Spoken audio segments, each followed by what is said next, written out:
reaction after the testing.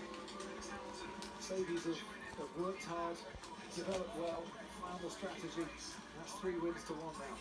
Yeah, they've worked out what the problem was with their car. It looked horrendous in the Bahrain test, didn't it? And they've just made it better and better and better. To all the men and women in the team, and you guys just continue to impress me. Look what we can continue to achieve together. Thank you so much for the hard work. Let's keep pushing. A message from Lewis Hamilton to the team. A 1,000+ workforce at Brackley, where they make the chassis, and Brixworth, where they make the engines. 98 wins now for Lewis Hamilton. He's got the 100 poles in the bag, surely the 100th win. He's but a few races away of this sort of evidence. Extraordinary. Yeah, Red Bull really missed having a second car in the mix there. It meant they were sitting ducks, really. And Mercedes getting quite bold, aren't they, with their strategies. Oh. And that's what you call pick up on the tyre. They go and pick up when the tyres because they only pick up a lot of discarded rubber.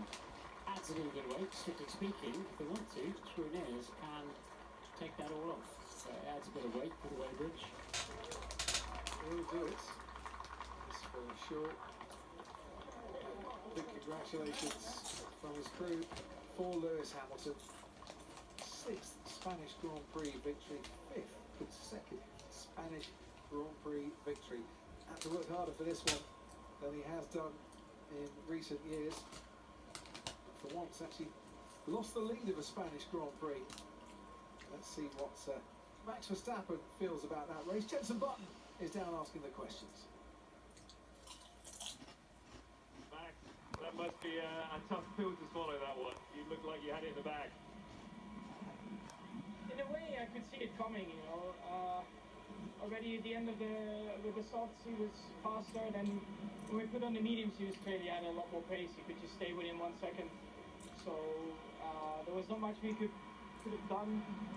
So yeah, they went for another stop, and then I knew it was over because I was already struggling with the tires, and you could see it every lap. He was just getting closer and closer. So a bit of a sitting duck. Yeah, the first pit stop, you guys seem to do a fantastic job of getting in. Obviously, it was a slightly longer stop, but they didn't jump straight after. So it looked like you guys were doing a fantastic strategy. And then the second time round, they were able to jump just before you. It's always tricky, isn't it, when there's a car behind that jumps first. You don't know whether to jump behind them or to do a different strategy, which is obviously always your plan, to do a one-stop. Yeah, I mean, also when you're in the lead with the cars behind, with traffic and stuff, you don't want to pit in traffic. Of course, it makes it a lot easier when you just have a clear advantage, more pace in the car. So for us, of course, if we would have jumped for another stop, I'm not sure if we would have caught up again. Just really lacking pace. But nevertheless, I tried everything I could. Yeah, and to be fair, this circuit's always been a Mercedes track, hasn't it? So you guys to be so close in qualifying and so close to the victory, it must bode well for the next few races. Yeah, it does, but it shows that we are not there where we want to be. We still have to push hard and catch up because at the moment we are a little bit slower. But still, nevertheless, compared to last year, I think it's been a big jump forward. Thanks, mate.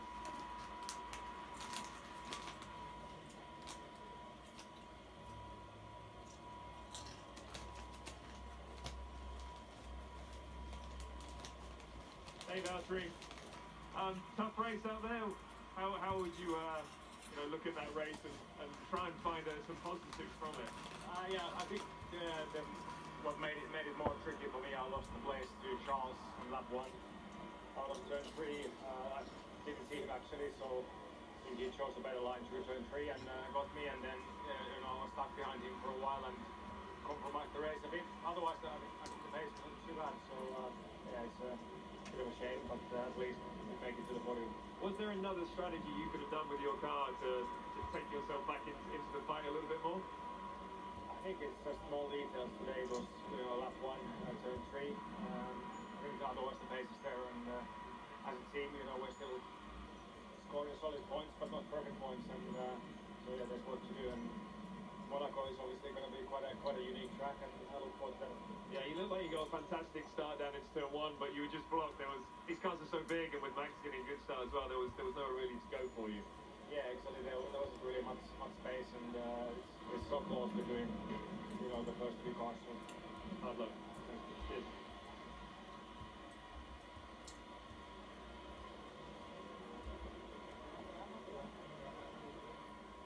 Lewis, this has always been your circuit. I remember being a teammate, it was always impossible to get anywhere near you around here, and you've proved it once again. What a fantastic way to win this Grand Prix. Thank you so much. Well, first, I just want to acknowledge all the fans that are here, because this is one of the first race this year, at least, that we've had people come, which is great to see. I've even seen there's the British flag out there, which is we haven't seen for a long time. And I feel great out here. I feel like we can go again. Hopefully the training's working and paying off. Such a close start. Obviously, there was a lot of rubber down on the right hand side, and the Red Bull obviously got a great start. And then after that, just hunting. And I was so close for so long, and I didn't think in doing that I was going to be able to make the tires last. But I just managed to just keep them in somehow. And it's a long way to come back from 20 odd seconds back. But it was a good gamble. Really great strategy by the team. Yeah, obviously the pace was fantastic on that tyre. But you must be also so thankful, as you said, that the team were able to come up with that great strategy to get past the Red Bull. Yeah, well, it had been the plan all weekend for us to make sure we had two mediums to be able to do a two-stop. Even though a one-stop potentially looks better, I know from experience here that a one-stop is very, very hard to pull off. And as soon as we had the pace that we had, I knew as soon as I could get past him, if I could. And I was about to kind of have a shot to get past him before I pitted right at the end. And I was really conflicted. Like, do I come in or do I ignore the call and stay out? And obviously I did what the team asked, and naturally that's because there's a great trust between us. But it's a remarkable job by everyone in this team through. And yeah, what a day. Yeah, you guys definitely proved why you're multiple F1 world champions today. You're on the back path to the start, but you came through. Thanks so much, man. Then for Lewis Hamilton, it's an important point he made there about the trust and the faith that he has in his team.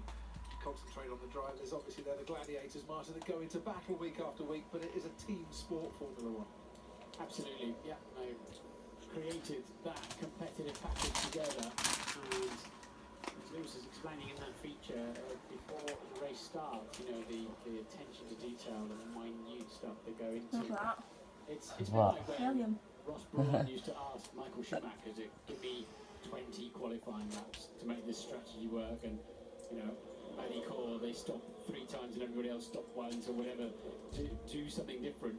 And you can do that if you're confident that your driver can pump the laps in and not fly off the road. Whilst it all might be smiles at the team debrief this evening for victory and for third place, I wonder if they'll talk a bit about the moment where Valtteri Bottas didn't want to yield out of the way and not hold up his teammates. That was a different Valtteri Bottas I think we saw in that moment. Yeah, but it cost Hamilton 1.5 seconds. I mean, in the end it's cost him nothing because he's won the race by nearly 16 seconds. So there's that element to it. But I'm pretty sure Toto will be, we asked you not to hold Lewis up and you held him up. Could have cost us a victory, but it sort of indicates that Valtteri's taking a different stance, and maybe relationships are not that strong for Valtteri and Mercedes. Third place for Valtteri in the race, and third place for Valtteri Bottas in the Drivers' Championship. Now he moves ahead of Lando Norris, who finished 8th in the race here this afternoon. The 50th podium finish for Valtteri Bottas as a Mercedes driver. For Max Verstappen, not the win this afternoon, a 46th podium for him, and a point for the fastest lap as well. For Lewis Hamilton, win number 6 here in Spain. He continues to reign supreme at this circuit and at the top of the Drivers' Championship. And Sir Jim Ratcliffe, the head of Ineos, on the podium as well.